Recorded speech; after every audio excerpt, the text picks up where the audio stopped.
자, 우리 사무엘하 7장 들어가기 전에 기도하고 시작하도록 하겠습니다. 하나님 아버지, 오늘도 우리 가운데 함께하여 주셔서 이와 같이 귀한 말씀 듣게 하시니 감사드립니다. 우리의 마음과 생각을 다 주님 앞에 내려놓게 하시고 믿음으로 오직 주님만을 바라보게 하시고 주님 앞에 온전히 모든 걸 의탁하며 나갈 수 있도록 도와주옵소서. 답답한 심령, 갑갑한 마음, 또 여러 가지 복잡하고 분주한 생각을 내려놓게 하여 주시사 오직 이 시간, 이 순간에는 하나님만을 생각하는 오직 하나님에게만 집중하는 귀한 시간 되게 하여 주옵소서. 주님 앞에 모든 것 맡겨드리오며 예수님의 이름으로 기도 드렸사옵나이다. 아멘. 자, 6장, 지난 시간에 6장을 보았는데요. 혹시 여러분 기억이 나십니까? 사무엘하 6장. 사무엘하 6장에서의 내용은 하나님의 계의 이동입니다. 다윗의 생각대로 수레를 이동하려다가 웃사가 죽게 되었습니다. 그 후에 다시 다윗은 율법대로 레위인들이 매개하고 다시 옮겼을 때 다윗은 기뻐하였고 미갈은 핀잔을 주었다가 자녀가 없는 저주를 받았습니다. 이런 어떤 대략적인 내용이죠. 그러면서 제가 말씀드린 게 작은 것까지도 하나님의 뜻대로 해야 됩니다. 그러니까 큰 뜻이라고 해서 그냥 우리들의 생각, 우리들의 마음대로 이루어져 가는 것이 아니라 그러다 보면 아브라함이 하갈을 통해서 이스마엘을 낳았던 것처럼 그런 어떤 잘못된 선택을 할 수 있다. 이런 말씀을 드렸던 것 같습니다. 오늘은 7장 내용입니다. 7장에서는 다윗이 하나님의 전, 곧 성소를 짓고자 하는 열망을 표현하고 있습니다. 그런데 정작 하나님께서는 성전이 필요 없으시다고 말씀하십니다. 그러나 다윗의 그와 같은 열망에 대해 하나님은 다윗의 나라를 영원히 지켜주겠다고 말씀하셨습니다. 그리고 다윗의 기도로 7장은 마무리됩니다. 우리가 이제 앞으로 자세하게 보겠는데요. 사무엘하 7장에서는 성전 건축의 어떤 그런 준비 과정, 그런 배경들을 또 이야기해주고 있습니다. 그런데 왜 하나님은 성전이 필요 없으시다고 했을까요? 우리가 이제 또 다음에 계속해서 보도록 하겠습니다. 자, 사무엘하 7장의 핵심입니다. 성전, 야훼, 다윗. 하나님은 어찌하여 성전이 필요 없으시다고 말씀하시나요? 자, 이게 이제 중요한 게 뭐냐면 다윗이 자신의 왕궁을 안에 살면서 보았다라고 하는 거예요. 그러니까 자신의 궁을 바라보면서 하나님의 성전을 생각하게 되었다라고 하는 것입니다. 그러다 보니까 하나님의 성전이 곧 자신의 궁과 같은 의미로서 이렇게 뭐라고 할까요? 다가오게 되는 거고요. 그래서 하나님은 하나님의 집이 필요 없다라고 말씀하시는 거죠. 성전은 하나님의 집이 아니다라고 말씀을 또 하고 계시는 것입니다. 하나님께서는 거하지도 집안에 구속되지도 않았던 것입니다. 그러니까 거하지 않기 때문에 구속되지 않는 거죠. 그러니까 우리가 누군가를 만나러 갈 때 그 집을 찾아가잖아요. 집을 찾아갈 때 그 집안에 사람이 있으니까. 그러니까 구속되는 거죠. 그 사람은 집에 구속되는 거죠. 그래서 그 집안에 사람이 있으니까 그 사람을 찾아가는 이런 어떤 상황이 되는데 하나님은 거기에 얽매이지 않는 분이다. 그런 것을 말씀해 주고 있는 거죠. 그래서 다윗은 자신의 궁에서 하나님을 생각하니까 하나님의 집이 필요하지 않을까라고 생각했다. 그러나 하나님은 집에 거하는 분이 아니기 때문에, 구속되는 분이 아니기 때문에 그런 어떤 성전이 필요 없다라고 말씀하셨다는 거예요. 자, 2절로 한번 넘어가 볼게요. 왕이 선지자 나단에게 이르되 볼지어다 나는 백항목 궁에 살거늘 하나님의 궤는 휘장 가운데 있도다. 이제 이게 선지자 나단한테 이런 어떤 이런 현실을 이야기를 하는 거죠. 자, 1절에서의 평안히 살게 하신 때는 다윗의 통치 말기입니다. 수많은 전쟁의 승리를 통하여 다윗은 태평성대, 태평성대를 누렸습니다. 근데 이제 우리가 1절을 한번 볼까요? 7장 1절 내용을 한번 보면 야훼께서 주위의 모든 원수를 무찌르사 왕으로 궁에 평안히 살게 하신 때에라고 이야기하고 있습니다. 모든 원수를 물리쳤어요. 누가 물리쳤어요? 하나님이 물리쳤어요. 근데 전쟁은 누가 했어요? 다윗과 요압이 했습니다. 근데 결국은 다윗은 하나님이 물리쳐 주신 것이다라고 지금 고백하는 거죠. 이게 다윗의 신앙이고 믿음입니다. 자, 우리가 수고로 이 노력을 하고 뭐 밤잠 못 자고 먹는 거 못 먹어서 우리가 많은 물질을 모았어요. 누가 한 겁니까? 내가 한 거죠. 우리가 한 거예요. 우리가 노력했고 힘들여서 수고해서 뭐 굉장히 뭐 굶주리면서 이러면서 우리가 노력한 게 우리가 이제 지금 그 결실을 우리가 누리고 있는 거죠. 그런데 다윗은 뭐라고 얘기해요? 이게 하나님께서 하신 것이다. 내가 한 게 아니다라고 이야기하고 있는 것입니다. 자, 그것이 다윗의 믿음이었다라고 하는 거예요. 그러니까 다윗이 궁에 살면서 하나님의 전을 생각하게 됐다는 거죠. 자, 이게 자, 다음으로 넘어가서 한번 읽고 난 다음에 말씀을 드릴게요. 그런데 다윗은 이 모든 목록을 하나님께 돌렸습니다. 그리고 태평성대 속에서 하나님의 성전을 생각합니다. 어떻게 보면 우선순위가 바뀐 것 같지만 선정 건축이라는 막대한 토목 공사를 일으키는 것은 모든 것이 안정된 후에 가능한 것입니다.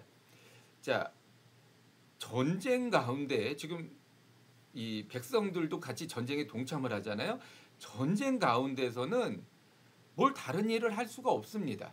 더군다나 이 성전 건축은 그 당시에 건축이라고 하는 것은 요즘과 달라서 중장비로 쫙 해가지고 뚝딱뚝딱 해서 세우고 뭐 이런 게 아니라 막대한 인력이 거의 저 모든 백성들이 다 달라붙어서 뭐 몇 년을 지금 솔로몬의 성전 같은 경우 7년을 지었잖아요. 그것도 다 준비되어 있는 상황 속에서 그러니까 몇 년 동안을 거기에 집중을 해야만 그래야만 되는 거예요. 이래야만 되는 건데 전쟁 가운데서 지금 다 이 백성들은 끌려 나가서 전쟁을 하고 있는데 어떻게 이 성전 건축을 할 수 있겠습니까? 자, 그러면 조금 더 내용을 좀 들어가서 1절의 내용. 그러니까 2절로 시작을 해도 문제가 없어요. 근데 1절의 내용이 왜 들어왔고 1절의 내용은 또 무엇을 말하고 있는가? 우리 앞서서도 읽었지만 야훼께서 모든 원수를 물리치시고 왕으로 하여금 왕의 궁에서 평안히 살게 하신 때 그때라는 거예요.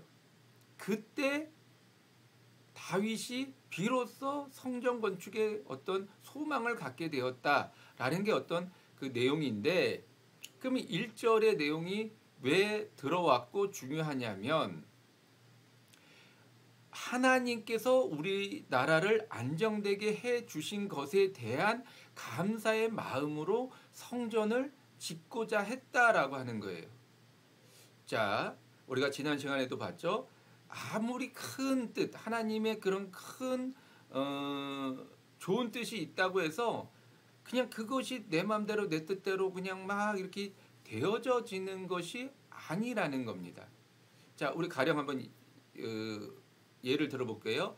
우리가 이제 성전 안에 뭐 강대상이라든가 뭐 다양한 악기라든가 뭐 십자가라든가 또 이런 다양한 성물이라고 하잖아요. 이런 성물들이 있어요. 근데 그 중에서 조금 오래되고 낡은 게 있습니다.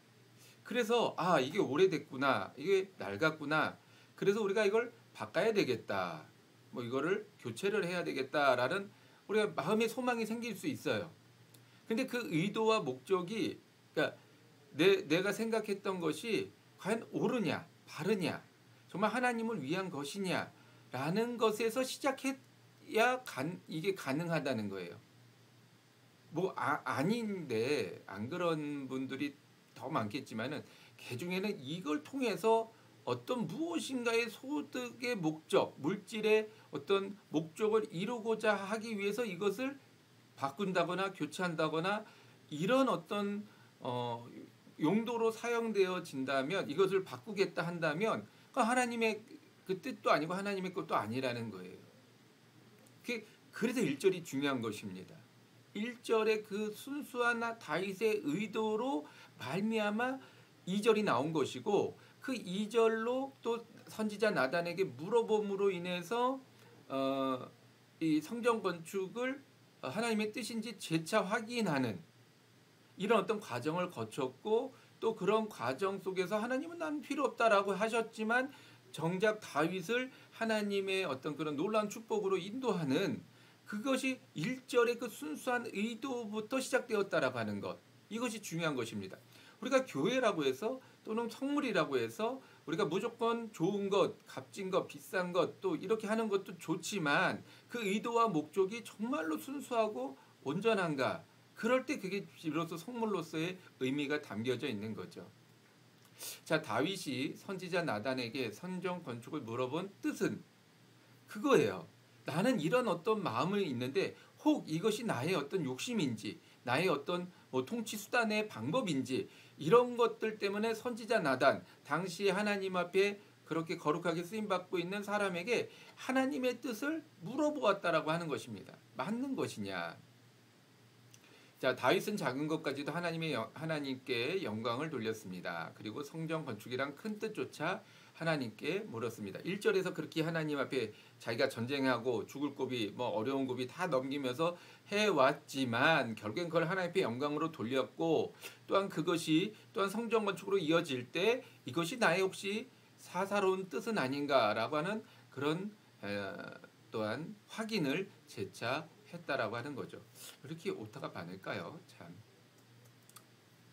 자, 7절 내용으로 넘어가 볼게요. 이스라엘 자손과 더불어 다니는 모든 곳에서 내가 내 백성 이스라엘을 먹이리라고 명령한 이스라엘 어느 지파들 가운데 하나에게 내가 말하기를 너희가 어찌하여 나를 위하여 백향목 집을 건축하지 아니하였느냐고 말하였느냐. 이게 좀 말이 이렇게 엎었다 뒤집어졌다 또 엎어지니까 헷갈리는데요. 한마디로 간단하게 얘기하면 필요 없다는 거예요. 내가 언제 12지파 중에 어느 지파에게 내가 집이 필요하다고 말을 한 적이 있냐? 내가 이런 것들 왜 안 해주었느냐고 내가 반문한 적이 있냐? 나는 그런 거 필요 없다는 거예요. 하나님은 나단 선지자를 통하여 성전에 대한 자신의 뜻을 전달합니다. 애굽에서부터 지금까지 누구에게도 성전을 건축하라고 말씀하지 않았다는 것입니다. 왜냐하면 필요 없기 때문입니다. 하나님은 육신이 없으시고 주무시는 분이 아니기 때문입니다. 자, 나단 선지자가 2절에서는 왕의 뜻대로 하소서 이렇게 이야기를 하죠. 왜냐하면 그게 나쁜 뜻도 아니고 잘못된 것도 아니까 왕의 뜻대로 하소서라고 얘기하는데 그날 밤에 선지자 나단에게 하나님이 임하여서 얘기를 하는 거죠. 내가 이런 것들을 내가 요구하거나 바란 적이 있느냐. 필요 없다. 나는 필요 없다. 너도 그런 거에 대해서 깊이 생각하지 마라. 이러고 얘기를 합니다. 그러나 너의 그 마음은 너 순수한 뜻은 내가 알기 때문에 받고 그것으로 인해서 내가 너에게 복을 내리겠다라고 말씀하시는 거죠. 자, 우리가 앞서서 좀 얘기가 간단히 나왔습니다만은 다윗이 생각한 성전과 하나님의 생각하는 성전, 하나님의 성전의 차이점이 뭐가 있을까요? 앞서서 보았던 대로 다윗은 자신이 백향목 궁에서 사는 것을 보면서 자신이 이런 아름답고 좋은 곳에서 사는 것을 보면서 왜 하나님의 하나님의 집은 없는 거지? 라고 하는 마음의 생각을 했습니다. 그래서 그 집이라고 하는 것이 하나님이 거처하시는 곳이라고 다윗은 생각했다라고 하는 거죠. 그런데 하나님은 어떻게 말씀하셨어요? 나는 성소, 이렇게 지성소죠. 그러니까 성막이죠. 성막에 나는 거하는 사람이 아니라는 거예요.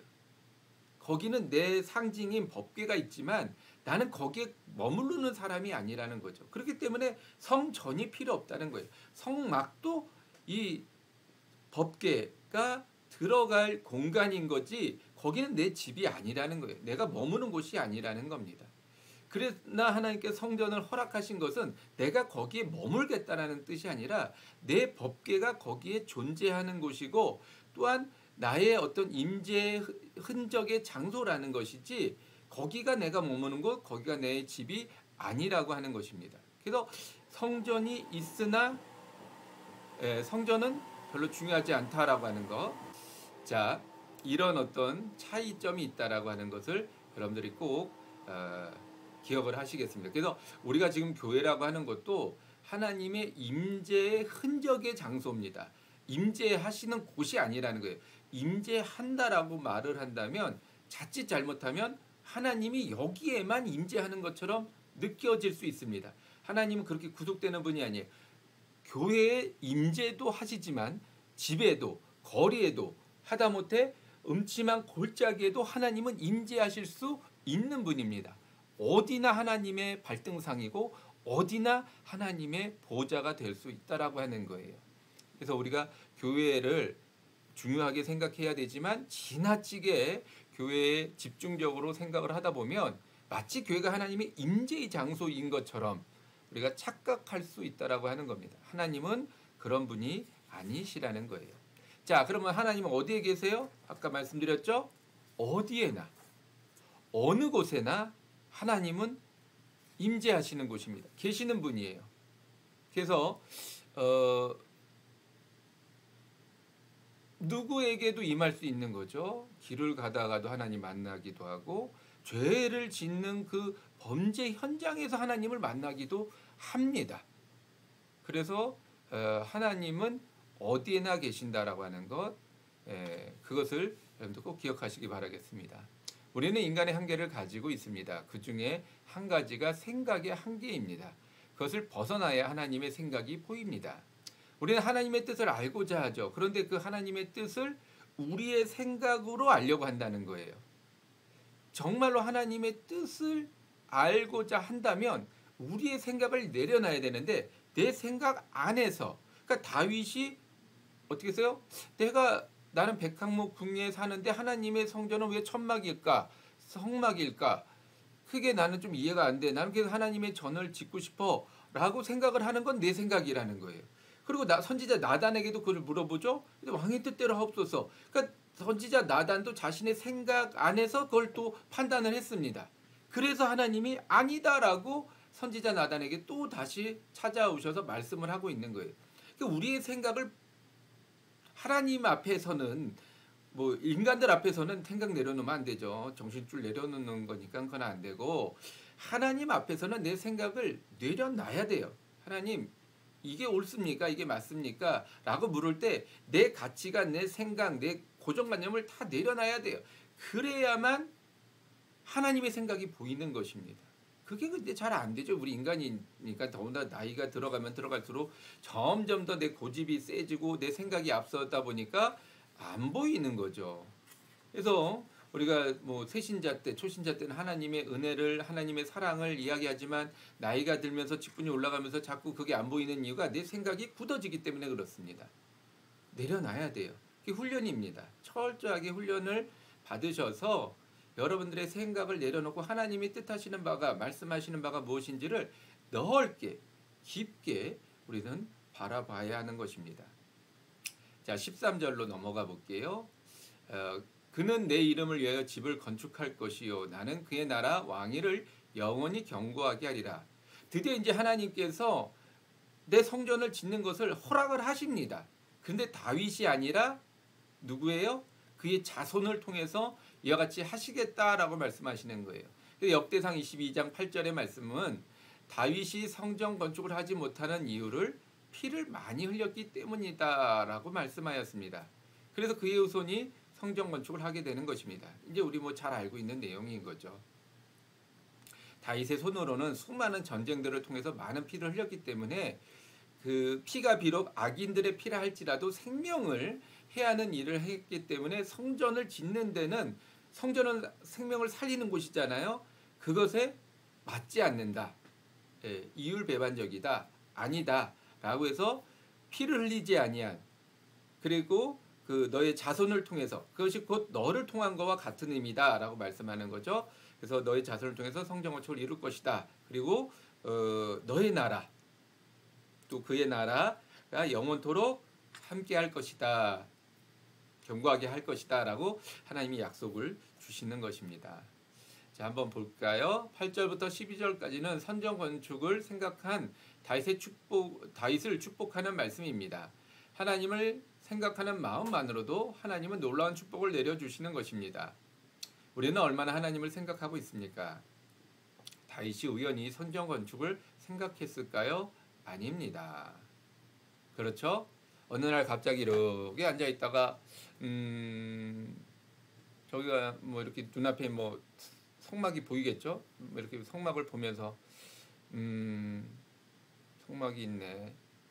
성전이나 건축해 볼까? 뭐 이런 어떤 이렇게 시작된 거라면 하나님께 받으시지도 않을 것이고 하나님께서 이렇게 축복을 내려 주실지도 않았을 것입니다. 늘 다윗의 마음속에는 성전이라고 하는 것에 대한 소망이 있었다는 거예요. 갈망이 있었다는 거예요. 근데 지금 고민하고 생각하는데 갑자기 또 전쟁이 났어요. 그럼 또 뛰어나가서 칼로 또 사람을 죽이고 전쟁을 해야 되는 상황 속에서 어떻게 성전 건축을 이뤄낼 수 있겠습니까?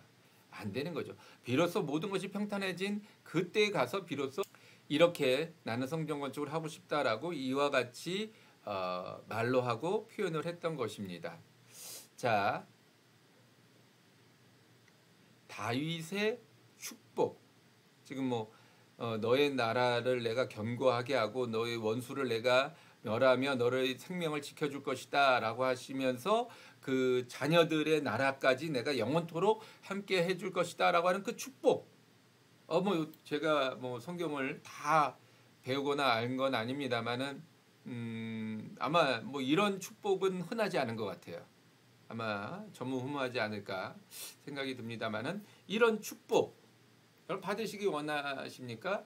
저는 받기 원합니다. 당연한 거죠. 뭐 저희가 비록 왕은 되지 못했고 왕은 아닐지라도 하나님이 나와 함께 해주시고 나를 지켜주시고 나의 원수들을 대적해 주시며 우리 자자 손손대대로 하나님께서 돌보시고 책임져 주신다. 와우, 대단한 축복이죠. 예, 뭐 돈 뭐 몇 억을 주겠다. 이거보다는 정말 더 확실한 축복 아니겠습니까? 자, 우린 다 받고 싶으실 거예요. 아마 지금 이 말씀을 듣는 모든 분들은 다 소망할 것입니다. 두 번째로요. 다윗을 얼마나, 그러니까 우리는 다윗을 얼마나 따라 살고 있습니까? 우리의 생각의 중심은 어디에 있습니까? 이것을 항상 제가 이런 질문을 거의 매번 드리는 것 같아요. 원하십니까? 그럼 얼마나 따라하고 계십니까? 얼마나 그것에 근접하게 여러분 행동하고 계십니까? 이게 중요한 거죠. 이게 되지 않으면 아무리 열망하고 갈망하고 뭐 내가 기도하고 소망한다고 외쳐도요, 나에게 그 축복은 오지 않습니다. 왜냐하면 하나님께서 다윗의 행동을 보시고 축복을 해주신 것이지 뭐 다윗이 기도했다라고 해서 하나님이 이렇게 축복 내려주신 것은 아니라는 거죠. 다윗은 하나님이 생각하지 못한 부분을 생각함으로 큰 축복을 받았습니다. 하나님을 감동시키는 사람이 받는 축복입니다. 하나님을 감동시켜야 돼요. 생각하지 못한 그 부분을 우리는 할 수 있어야 돼요. 그것이 하나님을 따라 살아가는 모습이라고 하는 것입니다. 그러니까 다윗을 따라 살아가는 모습이라고 하는 거예요. 우리는 하나님을 쫓아야죠. 하나님을 감동시켜야죠. 하나님이 우리가 하나님보다 뭐 글쎄요 이렇게 한 걸음 더 나간다라고 하는 표현이 어떻게 들리실지 모르겠는데 우리가 하나님보다 한 걸음 더 나가야죠. 행해야 됩니다. 우리는 그렇게 할 수 있어야 돼요. 그래야 다윗이 받는 축복을 우리는 받는 것입니다.